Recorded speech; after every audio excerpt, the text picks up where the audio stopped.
A rectangular paper of width 14 cm is rolled along its width and cylinder of radius 20 cm is formed. Find the volume of the cylinder. So this cylinder has been from this rectangular paper whose width is 14 cm by folding this rectangular paper along its width like this. So you have this cylinder now. You have to calculate its volume. You know the radius, but you don't know the height. Well, we know the height. The width of this rectangular paper will be the height of this cylinder. Right? So this is the height, that is 14 centimeter. Now we know the formula to calculate the volume of a cylinder, that is pi r squared h, and that is, if you put the value of pi as 22 by 7, r is 20 centimeter, so 20 squared, h is 14, then this is centimeter, therefore the volume is always in cubes, so cubic centimeter.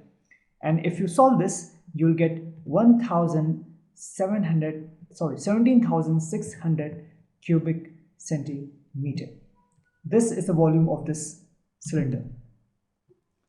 A rectangular piece of paper 11 centimeter, that is length, 4 centimeter, that is width, is folded without overlapping to make a cylinder of height 4 centimeter. Of course, whenever we roll a rectangular sheet to make a cylinder, then we roll it without overlapping, okay, to make a cylinder of height 4 centimeter. Find the volume of the cylinder. Okay, so we know the height of the cylinder, but we don't know the radius. Okay, we have discussed this thing that if you form a cylinder from a rectangular sheet of paper, or if you cut open a cylinder into a rectangular sheet of paper, then the perimeter of this circular base, that is the length of the boundary of this circular base, is equal to this length. Again, the circumference means the length of this circular boundary will be the length of this rectangular sheet. You can, if you cut this open then and you spread this cylinder, then this length is actually the boundary of this circular face, that is circumference. So from here you can calculate the radius. How? So the formula to calculate the radius is what? Sorry, the formula to calculate the circumference is what? Circumference is 2 pi r. If you put this value of pi as 22 by 7, then 2 multiplied by 22 by 7, and r we don't know, we have to calculate it. Now this circumference will be equal to this 11 centimeter, that is the length. So 2 multiplied by 22 by 7 multiplied by r will be equal to the length of this rectangular sheet of paper, that is 11 centimeter. From here, if you calculate it, you get r is equal to 11 multiplied by 7 divided by 2 multiplied by 22, and from here you get r is equal to, this is 7 by 4 centimeter. So your r comes as 7 by 4 centimeter. Now you know the value of r. The volume formula to calculate the volume of a cylinder is pi r squared h. Again, if you put pi as 22 by 7, r squared means 7 by 4 centimeter multiplied by 7 by 4 centimeter, and your height is 4 centimeter, that is cubic centimeter.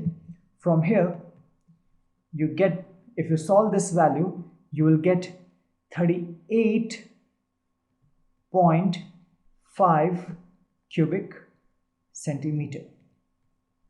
This will be the volume of the cylinder. Water is pouring into a cuboidal reservoir at the rate of 60 liter per minute. In 1 minute you fill 60 liter. Okay, so imagine that water is being poured from the top, from a tap, and The rate is 60 liter per minute, that is in 1 minute you fill 60 liter. If the volume of the reservoir is 108 meter cubed, its volume is given as 108 cubic meter. Find the number of hours it will take to fill the reservoir. So you have to find the total number of hours required to fill this cuboidal reservoir. Now, the volume is given in 100 as 108 cubic meter. Let's convert this into liter. Now we know that 1 meter cubed is equal to 1000 liter. Therefore, 108 cubic meter is equal to 1000 multiplied by 108 liter, that is 108,000 liter. Okay, so this is the cubic meter. Now we have converted it into liter. So if in 1 minute you fill 60 liter, so 60 liter is filled in 1 minute, then 1 liter will get filled in 1 by 60 minute, and therefore 108,000 liter will be filled in 1 by 60 multiplied by 108,000. This is what? Unitary method. Unitary method.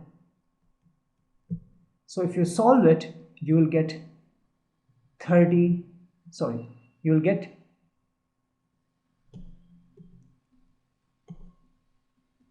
this gone, then you have 616 and then 6848 and then 00. Now this is in minutes.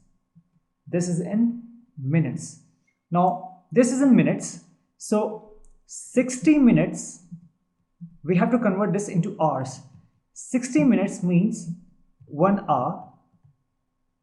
1 minute will therefore mean 1 by 60 hour. Therefore 1800 minutes